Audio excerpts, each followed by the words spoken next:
Hi, it's Michelle here from IELTS Advantage, and today Amal is going to record a mock speaking test with me. But before we begin, Amal, can you introduce yourself to everyone? Hi, this is Amal Junaid.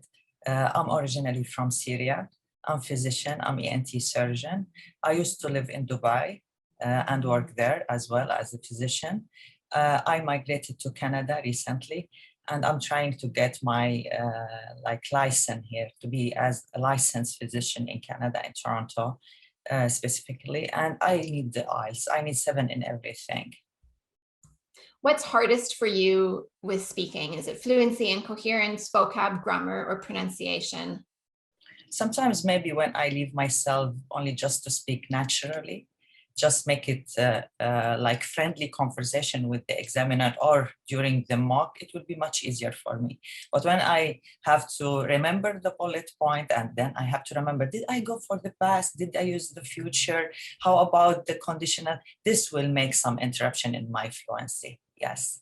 So sometimes I want to make it as second nature for me to go through all these bullets. Yeah, and the time to think about whether or not you have, addressed Chris's bullet points, say for part two, is when you're practicing, when you're actually in the test situation, treating the examiner like a friend and just answering as naturally as possible is exactly the correct approach.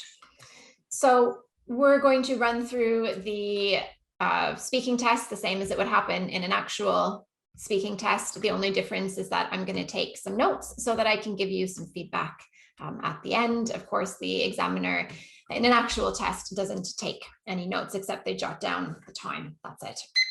Have you got a pen and paper ready for part two? Yes. Any questions before we begin? Thank you. Nothing. We'll see. Then let's start. Hello, my name is Michelle. Can you tell me your full name, please? My name is Amal Junaid. Thank you. And what can I call you? Amal. Thank you, Amal. And where are you from? I'm originally from Syria, and I used to live in Dubai for a long time. And now I live in Canada, Toronto, downtown Toronto. Thank you. Now, in this first part, I'd like to ask you some questions about yourself. Let's talk about your hometown. What do you like best about your hometown? Well, what I like exactly, like the best thing in my small village in Syria is the weather, because we have 4 seasons there. You can enjoy the summer. It is not boiling hot. It's still moderate. Also, we have the winter. It's so nice and refreshing. We have a lot of rain. Sometimes it snows, not much.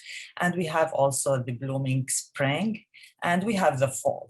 And this is sometimes I miss it in other countries.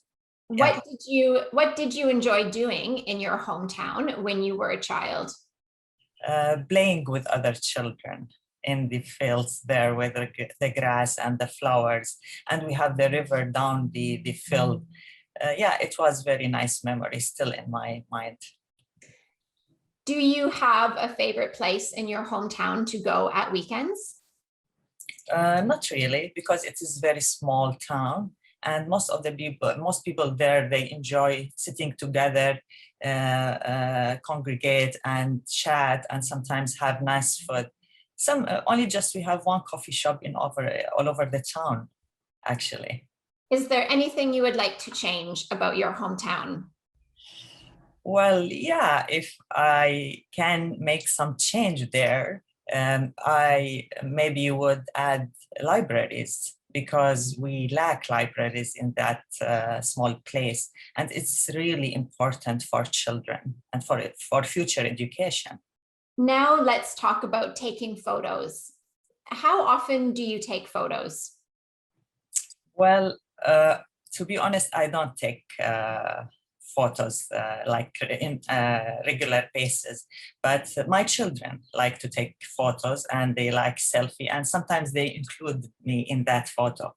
But for me, I feel like sometimes it's a weird thing to do. In which situations do you like to take photos? In formal situation, when I'm dressed up, when I have my hair in good shape, when I dress, when I also put makeup, but like random photos, I don't like it. How do you keep your photos? I kept most of the photos, the photos which I took in the past on my phone. Thank Actually, you. Do you yeah. have many photos of yourself from when you were a child? Yes, and this is recorded and kept by my mom. Actually, she kept all these photos for all of us, for me and my children and my brothers and sisters. Yes. Now let's talk about rain. Does it rain much in your country? Not much. We have like special season, only just we have the rain. It's not like Canada all over the time and in different season. But in Syria, most the rain will be in winter, and it is not that harsh and very hard like here in Canada. Yes. Does rain affect the public transportation in your country? Yes, sometimes the public, all the infrastructure, transportation will be affected by the rain, especially because we. Yeah. What do you do on rainy days? Personally, I enjoy the rain, and I take it as opportunity just to enjoy the fresh air. I like walking while it is raining, and this is something I enjoyed since I was a child. Do you wish it rained more or less where you live now? In Canada, I wish it will rain less in the future, because we have a lot of rain all over the year, actually. And it's very hard and harsh. Yes. Now I'm going to give you a topic, and I'd like you to talk about it for 1 to 2 minutes. Before you begin, you will have 1 minute to think about what you want to say. You can make some notes if you wish. Do you understand? Yes. Describe an environmental problem or event.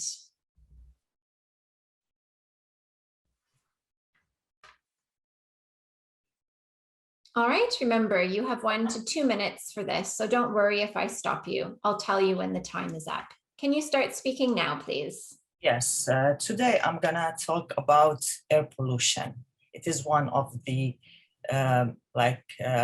very important and issues we have to tackle it in regarding the environmental problem. As for the nitty-gritty, actually, this problem increased recently and has been addressed by most of governments all over the world. And the issue behind it is the increase in CO2 emissions, and also the fumes from the vehicles on the roads. This issue, like here in where I live in Toronto, it is very obvious. Like back in 2013, when I used to walk my dog, the air is so toxic, and you can feel and you can also breathe the fumes and this smudge all over the place. So the government took step and enforced this, what we call it green tax. And they they aim to decrease the amount of CO2 emissions, and to also to enforce all the people who own vehicles to take care about this issue, and to encourage them to use electric cars. Presently, actually, when you walk here and you try to enjoy the weather, we as city dweller, we find much difference between now and the past. And personally, I'd have to say it is really good job from the government. And if the government had known that this will be very effective, they would have enforced it many years ago. And I think all the authorities all over the world, they have to work collaboratively, and they should in the future enforce laws like this, only just to tackle this problem. Do you think that air pollution is something that needs to be tackled by governments, or should individuals try to reduce their own impact? Yes, actually, both of them, they have to work together collaboratively just to tackle this problem. Government should enforce laws and regulations, and people should understand this by maybe launching campaigns, and Thank also you. they take, yeah. So we've been talking about an environmental problem, and now I'd like to ask you a few more general questions related to protecting the environment. What are the worst environmental problems in your country? The worst problem in my country is the West, actually. We don't, the government and people also, they don't know exactly how to deal with the West, or what I mean exactly, recycling. So in general, in the past, they used to throw the waste everywhere. We have this landfill, and they didn't improve themselves. They didn't enforce this regulation for recycling, reuse, and also reduce, which are very important. And I think they have to take like further steps in this regard to protect our Mother Earth from burning these all kinds of waste. Yeah. Why do you think some people aren't very concerned about protecting the environment? Well, I think we have here two reasons. Maybe they don't have enough information about this problem. Maybe the government don't do good job educating people about this regards, or maybe they are ignorant. They don't read, they don't educate themselves about this major issue nowadays in the environment.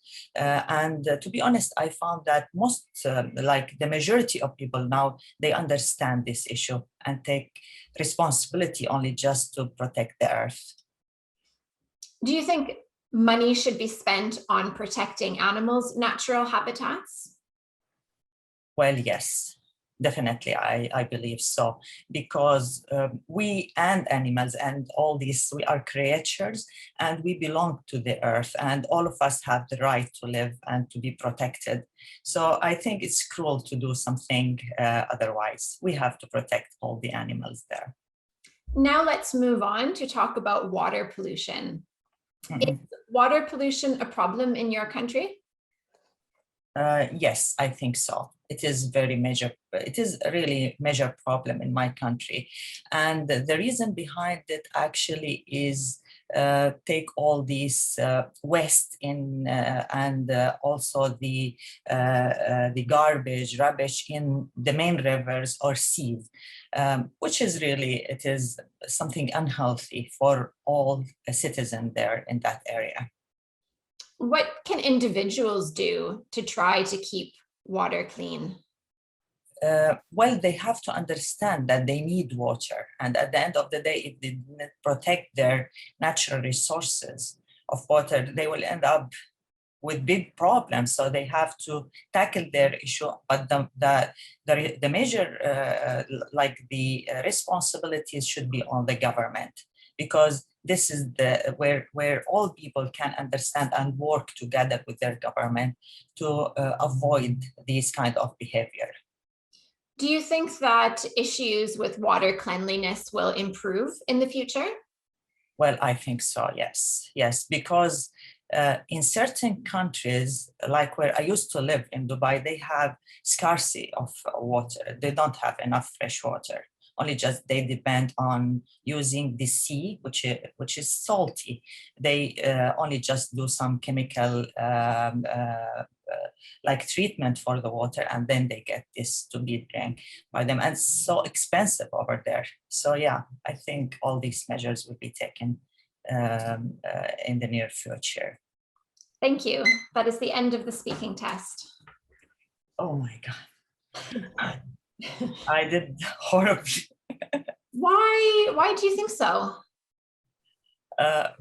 Because I have to remember, did I speak about the past? Did I speak about the future? If I leave myself sometimes, you know, to be honest, the first IELTS I did, I don't have any bullets, I don't have anything. And then I speak. And I got that time, can you imagine? I got 8. Well, I can understand that you're a very, very effective communicator. And the thing about, you know, trying to remember whether or not you spoke about the past and you speculated about the future and you used conditionals and used all of these things. If you're answering the question that the examiner is asking, you will demonstrate your ability to talk about now, before now, after now, imaginary, hypothetical situations, because the questions are designed in a way to see whether or not you can do this. So you don't actually need to keep track of this for yourself. The way you developed your part 2 answer was very nice. You did talk about the past there. So I would say going forward in the future, don't worry about keeping track of that. Just try to answer the question that the examiner asks you, because if you do that, you'll cover the different structures. Yeah. So were you, apart from that, how do you feel about your performance today? Like fluency, coherence, vocab, grammar, pronunciation, which areas do you think you were strongest in? Which areas do you think you were weakest in? Actually, because it is out of the blue, all these questions, so only just I have to remember any idea, it will come first serve. So whenever I have the idea, only just I want to speak about it. I don't have time to think, to choose, to that's what I did actually. It doesn't matter, because you're not judged on your ideas, and the examiner isn't going to be impressed if you are creative or insightful or clever or entertaining, and none of this matters. It only matters that the examiner can easily understand exactly what you mean and that your answers are logically developed, which they were. So for fluency and coherence, you scored an 8. For vocabulary, and it's a solid 8. You're a very effective communicator. You're not hesitating, you're not pausing, you're not repeating yourself and getting off topic. So that's a solid 8. Vocabulary is an 8, but it's a low 8. So all I mean is that closer to 7 than to 9, but it is an 8. You use some really good idiomatic language. It's boiling hot, the fumes from the vehicles, you can end up with, so some phrasal verbs. I could understand exactly what you meant. You did make a few mistakes. Put makeup. Oh, yeah. When my hair is in good shape, I guess that's okay. I would say when I'm having a good hair day. Having a good hair day. And how about the makeup? Dress, makeup. Put makeup on. Put makeup on. First you put it on, then you're wearing it. So this morning I put my makeup on, now I'm wearing makeup. Because my daughter always, I want to wear makeup, and I don't know, I forgot. Yeah, but first you put it on. Put on, okay. Yeah. So the putting on is the application, and then once it's on, and then you're wearing makeup. Yeah. How old is your daughter? Can you imagine? 23. Oh, she's old enough to wear makeup. But no, you don't look old enough to have a 23-year-old. Sure. She's in university, actually. Yeah. Let's talk about the areas that you could improve, and that's grammar and vocabulary. So you mentioned that you were worried that you hadn't, talked about the past. And actually talking about the past and things before now is an area of grammar that you need to work on. The very first question I said, after I asked for your name, is where are you from? And you said you're from Syria. And then you added in some extra information. I used to live in Dubai for a long time, but you can't use used to for a long time. I used to live in Dubai, fine. Or I lived, simple past, in Dubai for a long time, simple past for a completed event in the past. But actually, to that question in an actual test, you don't need to expand your answer. You can just give a nice short answer. So I think for anybody who gets nervous, you didn't seem particularly nervous, but some candidates are really nervous. If they can just sort of, get into the flow of answering the examiner with nice, simple, short answers, that might help calm their nerves as well. It doesn't impress the examiner to hear a long spiel about where you're from, because you're getting this question. So of course you can memorize an answer, but the examiner is going to disregard memorized language. So there's no need to do it. So what exactly I have to say in this, like as an answer to this one? Only just to Syria. only. Good. Good. That's Good. it. That's Oh, it. it's relief. Such relief. No need to speak more. Yeah. Yeah. Oh, where are you from? Syria. That's it. Nice and simple. You know, the examiner will check your ID and you can just sort of chill out and relax, and then you get into part one. Yeah, Yes. that's good to know. All right, so grammar, mistakes with talking about the past, but also mistakes generally with verbs. If I can make some, I can't read my writing. If I can make some change. Part one, is there anything you'd like to change about your hometown? If I can make, if I could change, if I could make a change. So if I could, not if I can, if I could. Another mistake with the verb, I wish it will rain. I wish it will rain. I wish it rained less. I wish it rained less. So some mistakes with verbs. And then there's one other area of grammar that you made quite a few mistakes in. Do you know what it is?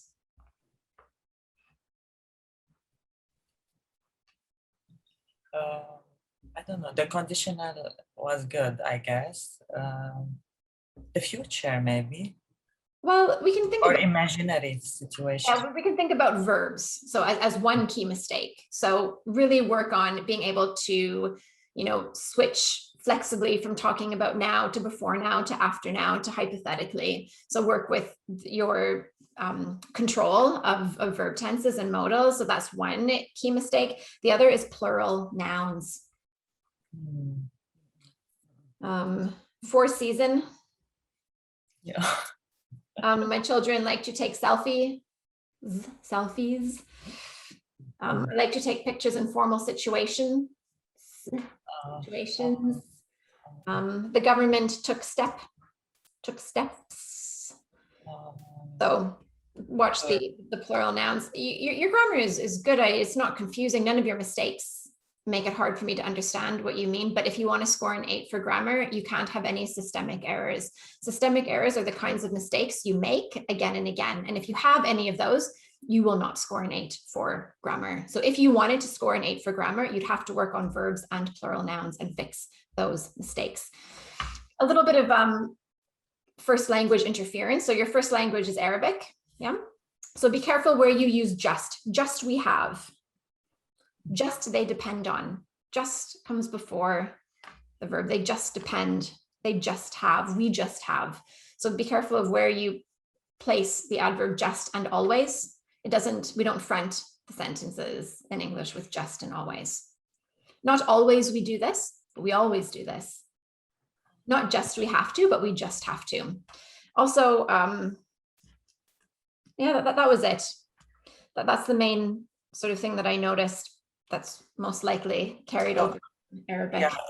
Excuse me, only just and always should be before the verb, right? Well, For the verb. Yes, before the verb. Yeah.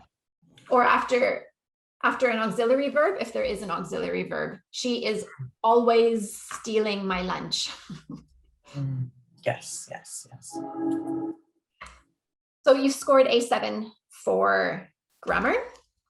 And let's talk about pronunciation. So your pronunciation is good. You do some things really well with pronunciation, but it's not an 8. And here is why. I'm going to share my screen with you. And just so that everybody who's watching can see this. And I just want you to read this word for me. Field. Field. So I'm hearing an L, feld, but it's eel, field. Yeah. Field. Waste. Yeah, here's what I heard you say. West. Oh. And I thought, what? And it took me a minute to work out that you were talking about waste management. I thought I don't know what West management is, but it's waste. So Waste. what these yield, that it's two vowel sounds, not one vowel sound. Waste, again, is two vowel sounds, not one vowel sound. So it's perhaps you need to work on diphthongs, which is when there's two vowel sounds in a word, not just one vowel sound in a word. Another word here.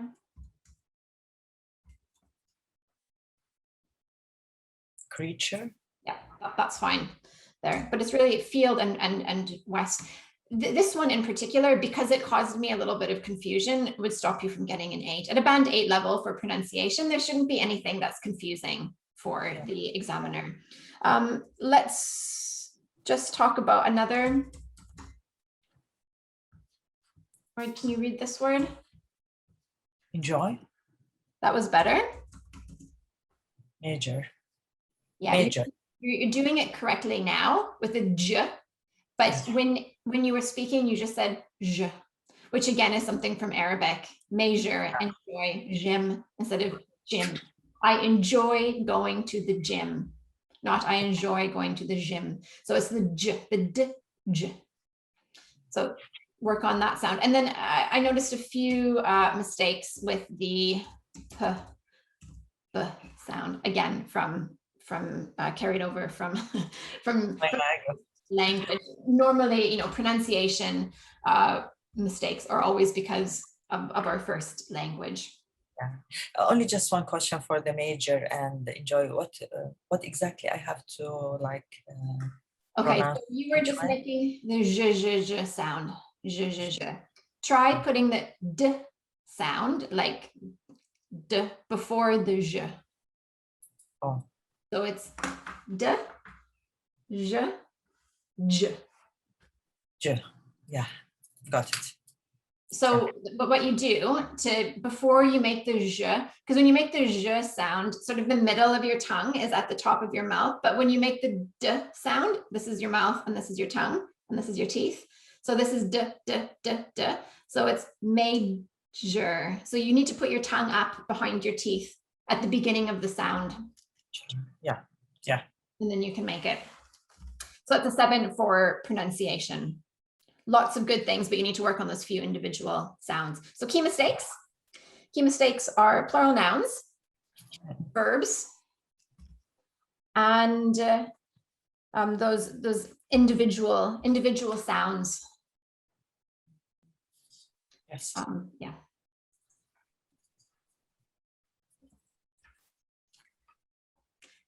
It gives you a 7.5 overall. Thank you. Excellent. Thank you. Have you, before I ask if you've got any questions, my last comment, I'm sure that you know this already, but just for anybody who's watching, I interrupted you a few times in part 1, and that's just because of the time. So it's my job as the examiner to manage the time. I've got to finish part 1 by the time we get to 5 minutes. And so if I don't think I'm going to have enough time to ask you all of the questions, then I'll interrupt you. It doesn't affect your score, but it often makes candidates uncomfortable because it's rude to interrupt someone. So it's very easy to think, oh no, the examiner doesn't like me. I've made a mistake. This is a disaster. It doesn't affect your score at all, but you can avoid having to be interrupted by just making your answers a little bit shorter. You're very fluent, so you can actually develop your answers a bit in part 1, but just think about developing it with maybe, like 2 details instead of 3 or 4. Yes, I will. Yeah. Maybe I have to record myself, I guess. You could record yourself. Yeah, you could. The best way to practice with that, I think, is just to be aware. Just to be aware. So yeah, we've got practice speaking questions in the Speaking Academy course that you can use, or you can search for some online. It doesn't really matter, but when you are practicing answering them, just be aware of how much development you are giving. And if you find yourself talking for too long, just notice that and just try to rein it in next time. Yes, I will. And it's not the end of the world if the examiner interrupts you, then all you say on the day is, "Ooh, okay, that was a bit long. Never mind. Maybe the next time you just give a bit of a shorter answer. That's it. Not a big deal."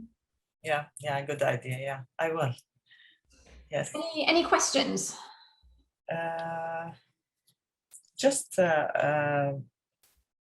yeah, I don't know how to, like, as you mentioned now, I have to find a quick way only just to speak about past, then future, then the present, only just fluently without any interruption or without thinking about it in my mind. So how can I go to this habit, Well, to be more confident because also for my job, I have to, sometimes I give lecture, I have to meet people, and most of them, they are students here in Canada for a long time. So I don't want to be embarrassed or to feel, Well, I don't think you need to worry about that, and because none of your mistakes caused any confusion whatsoever. And it's just the only time it's going to affect you is in an IELTS speaking test. Okay. So don't worry about that. I don't really think people judge, I'm judging you now because I'm your examiner and I'm giving you feedback. In real life, people don't. They'll just look at you and they'll go, "Wow, your English is amazing. My Arabic is rubbish." Right? I'm just, that's all people will think when they're talking to you. But as for how you can practice, Chris's bullet points for the part 2 strategy, past, present, future. Yeah, I did. Yeah, you did that well, but you can do spontaneous practice by just looking around your room and seeing, well, there's a sofa. You could talk about, when you got the sofa, that's something before now, what you use the sofa for these days, and if you plan on keeping the sofa for long, or if you're going to replace it because it's just for whatever reason. So you can really just sort of create opportunities for yourself to speak about before now, now, and after now, just by talking about anything around you or any kind of situation that you're in.